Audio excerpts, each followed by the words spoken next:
সরকারি চাকরিজীবীদের জন্য আসছে বড় সুখবর। দীর্ঘদিনের অপেক্ষার পর অবশেষে নতুন পে স্কেল বাস্তবায়নের নীতিগত সিদ্ধান্ত দিয়েছেন প্রধানমন্ত্রী তারেক রহমান। সরকারি পরিকল্পনা অনুযায়ী আগামী ১ জুলাই থেকে কার্যকর হতে যাচ্ছে নবম জাতীয় বেতন কাঠামো। সরকারি সূত্র বলছে, নতুন এই পে স্কেল বাস্তবায়নে অতিরিক্ত প্রায় ১,৬০,০০০ কোটি টাকার প্রয়োজন হবে। তবে একসঙ্গে এত বড় আর্থিক চাপ সামলাতে ধাপে ধাপে বাস্তবায়নের পথ বেছে নিয়েছে সরকার। পরিকল্পনা অনুযায়ী প্রথম ধাপে কর্মকর্তা কর্মচারীদের বর্ধিত মূল বেতনের ৫০% কার্যকর করা হবে। এর জন্য আসন্ন বাজেটে ৩০,০০০ কোটি টাকার বেশি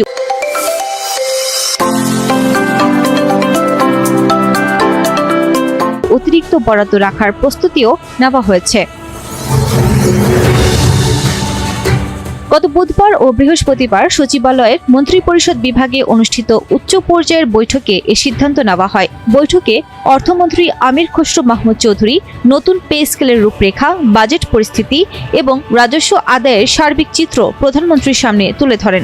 সব দিক বিবেচনা নিয়ে নতুন বেতন কাঠামো চালুর বিষয়ে চূড়ান্ত সবুজ সংকেত দেন প্রধানমন্ত্রী। অর্থ মন্ত্রণালয়ের এক ঊর্ধ্বতন কর্মকর্তা জানিয়েছেন, আগামী ১ জুলাই থেকে নতুন পে স্কেল বাস্তবায়নের স্পষ্ট নির্দেশনা দিয়েছেন প্রধানমন্ত্রী। ফলে সরকারি চাকরিজীবীরা নতুন কাঠামোতে বেতন পাবেন, এ নিয়ে আর কোনো সংশয় নেই।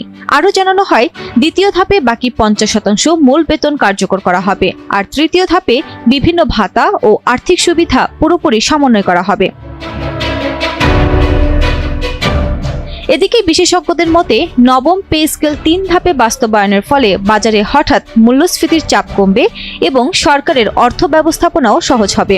বর্তমানে দেশে প্রায় ১৪ লাখ কর্মরত সরকারি কর্মকর্তা কর্মচারী এবং প্রায় ৯ লাখ পেনশনভোগী রয়েছেন। তাদের বেতন ভাতা দিতে সরকারের শেখ হাসিনার বিরুদ্ধে ভারতে কোনো আন্তর্জাতিক গুপ্তচর বৃত্তি চলছে কিনা এবং সেই গুপ্তচর জুবায়েদ জিম নামের এই লোক, যিনি বলছেন শেখ হাসিনার প্রোটোকল অফিসার, কালবেলা বলছে কোনোদিন প্রোটোকল অফিসার ছিলেন না, যিনি কিনা এনএসআই এর এক ডিজির মাধ্যমে শেখ হাসিনার ঘনিষ্ঠ হওয়ার সুযোগ পেয়েছেন দিল্লিতে, এবং যিনি কিনা অবৈধ পরিচয়ে দিল্লিতে আছেন বলে কালবেলা লিখছে, এবং যিনি কিনা বলেন যে তিনি নৌবাহিনী থেকে এক রকমের স্বেচ্ছা অবসরে গিয়েছেন, যেটাকেও মিথ্যা বলছে কালবেলা। এই পুরো প্লটটা যে কালবেলা প্রকাশ করলো, তার পেছনে সরকারের কি উদ্দেশ্য থাকে?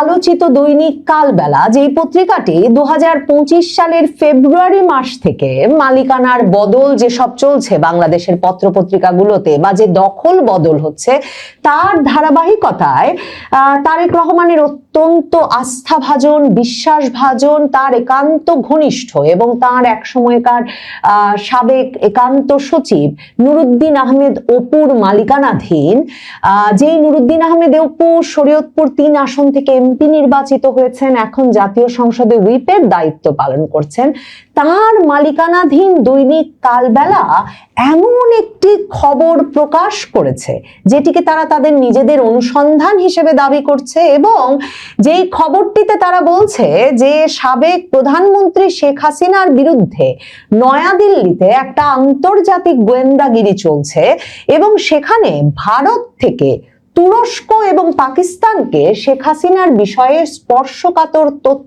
দেওয়ার অভিযোগে একটা গোয়েন্দা চক্রের খবর পেয়েছে কালবেলা পত্রিকা। পত্রিকাটি শিরোনাম করেছে, শেখ হাসিনাকে ঘিরে আন্তর্জাতিক গোয়েন্দাগিরি, নেপথ্যে জুবায়েদ। পত্রিকাটির একজন রিপোর্টার জাফর আহমেদ, তার বাইলাইনে এই খবরটি ছাপা হয়েছে। বিএনপির এমপি নুরুদ্দিন আহমেদ অপুর পত্রিকা, যেই পত্রিকাটি তারেক রহমানের এত ঘনিষ্ঠ এক আস্থাভাজন বিএনপির প্রভাবশালী এমপির, মানে তারেক রহমান ২৫শে ডিসেম্বর ঢাকায় ফিরবার পর থেকে যারা তারেক রহমানের সকল ভ্রমণ, সফর, জনসভায় বক্তৃতা দান, যে কোনো প্রকাশ্য স্থানে তারেক রহমানের অবস্থান এক রকমের ফলো করেন, তাকে অনুসরণ করছেন, তার বিভিন্ন ভিডিও দেখছেন, নিশ্চিতভাবে তারা নুরুদ্দিন আহমেদ অপুর চেহারা চিনতে পারবেন। কারণ নুরুদ্দিন আহমেদ অপু একেবারে তারেক রহমান বিমান থেকে নেমে নাগরিক সম্বর্ধনা স্থলে যাবার পর থেকেই তাকে এক রকমের ঘিরে রেখেছিলেন এবং তারেক রহমানকে এক রকমের সুরক্ষা শিক্ষা দিয়ে আসছেন, মানে এতটাই ঘনিষ্ঠ তারেক রহমানের সাবেক একান্ত সচিব নুরুদ্দিন আহমেদ অপু তারেক রহমানের। প্রধানমন্ত্রীর এই ঘনিষ্ঠ আস্থাভাজন ব্যক্তির পত্রিকা দৈনিক কালবেলা কেন এমন একটা খবর দেওয়ার প্রয়োজন বোধ করলো, যেখানে তারা বলছে শেখ হাসিনাকে ঘিরে ফের সক্রিয় আন্তর্জাতিক চক্র এবং ষড়যন্ত্র। পত্রিকাটি লিখছে, ক্ষমতাচ্যুত প্রধানমন্ত্রী শেখ হাসিনাকে ঘিরে ভারতের রাজধানীতে নয়াদিল্লিতে শুরু হয়েছে আন্তর্জাতিক একটি গোষ্ঠীর গোয়েন্দাগিরি। অদৃশ্য সেই খেলায় দারুণভাবে তৎপর বাংলাদেশি রহস্যময় এক যুবক, আন্তর্জাতিক চক্রের নেপথ্যে থাকা সেই যুবক চাকুরিচ্যুত একজন নৌ কর্মকর্তা। তিনি ক্ষমতাচ্যুত প্রধানমন্ত্রীর ঘনিষ্ঠ হওয়ার সুযোগ পেয়েছেন অনেকটা নাটকীয়ভাবে। এই সুযোগ মিলেছে দেশের অন্যতম একটি গোয়েন্দা সংস্থার সাবেক এক শীর্ষ কর্মকর্তার মাধ্যমে। দিল্লি ও ভারতের বিভিন্ন জায়গা থেকে সেই যুবক শেখ হাসিনা এবং আওয়ামী লীগের শীর্ষ কর্মকর্তাদের স্পর্শকাতর নানা তথ্য সংগ্রহ করছেন। সেসব তথ্য নিয়ে তিনি আন্তর্জাতিক গোয়েন্দা সংস্থাগুলোর মধ্যে সংযোগের এক অদৃশ্য জাল বুনে চলেছেন। কালবেলা তারপর সেই যুবকের পরিচয় দিচ্ছে। তারা বলছে, চাকুরিচ্যুত হলেও নৌবাহিনী থেকে স্বেচ্ছায় অবসর নিয়েছে বলে প্রচার চালানো সেই যুবকের নাম মোহাম্মদ জিম জুবায়েদ।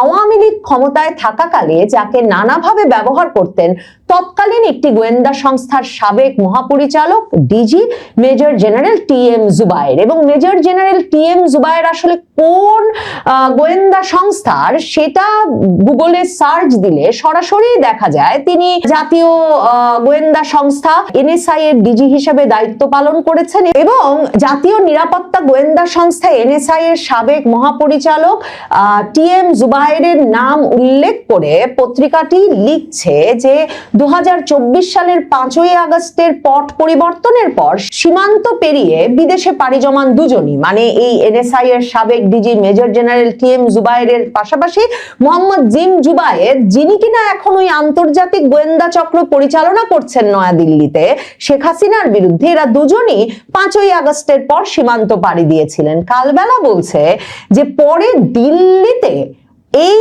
জিমকে শেখ হাসিনার ঘনিষ্ঠ হতে সাহায্য করেন মেজর জেনারেল জুবায়ের। একইভাবে জিম মানে জুবায়েদ জিম ভারতে অবস্থানরত আওয়ামী লীগের শীর্ষ নেতাদের সঙ্গেও ভাব জমান। জুবায়েদ জিমের গোপন তৎপরতায় উঠে আসছে গুপ্তচর বৃত্তি, ভুয়া পরিচয় ব্যবহার আর একাধিক আন্তর্জাতিক গোয়েন্দা সংযোগের অদৃশ্য জাল। রাজনৈতিক বিশ্লেষকরা বলছেন তারা এমনও হতে পারে ভারতের সঙ্গে সম্পর্কের অবনতি ঘটিয়ে বাংলাদেশকে আরো চাপে ফেলতেই এসব করা হচ্ছে।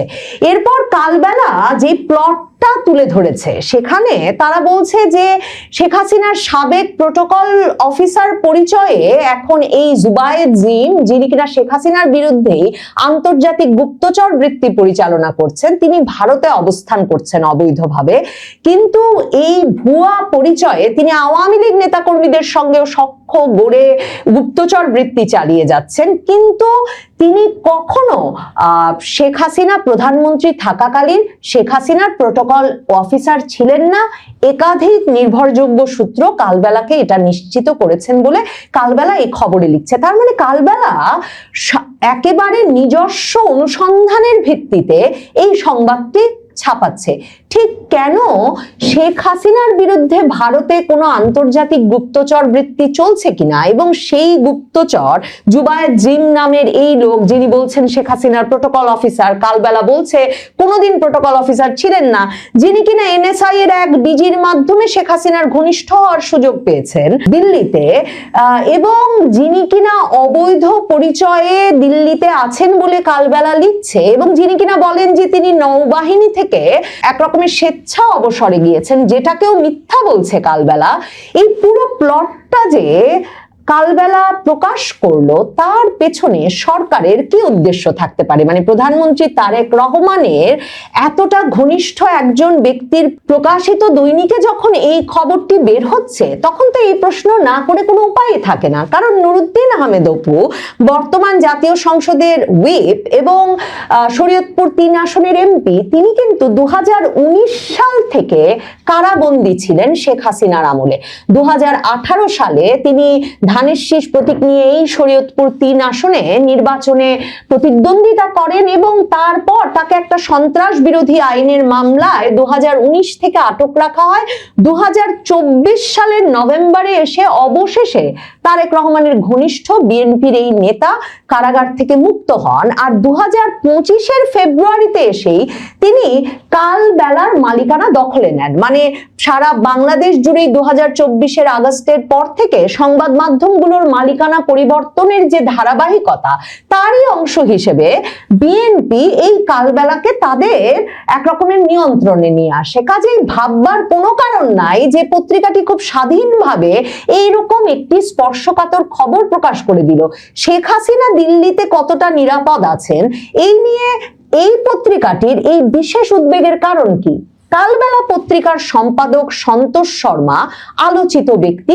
তিনি শেখ হাসিনার আমল থেকেই কালবেলা পত্রিকাটি সম্পাদনা করে আসছেন। কালবেলা পত্রিকার প্রকাশক ছিলেন এই সন্তোষ শর্মাই, যিনি বাংলাদেশের পূজা উদযাপন পরিষদেরও একজন শীর্ষস্থানীয় নেতা।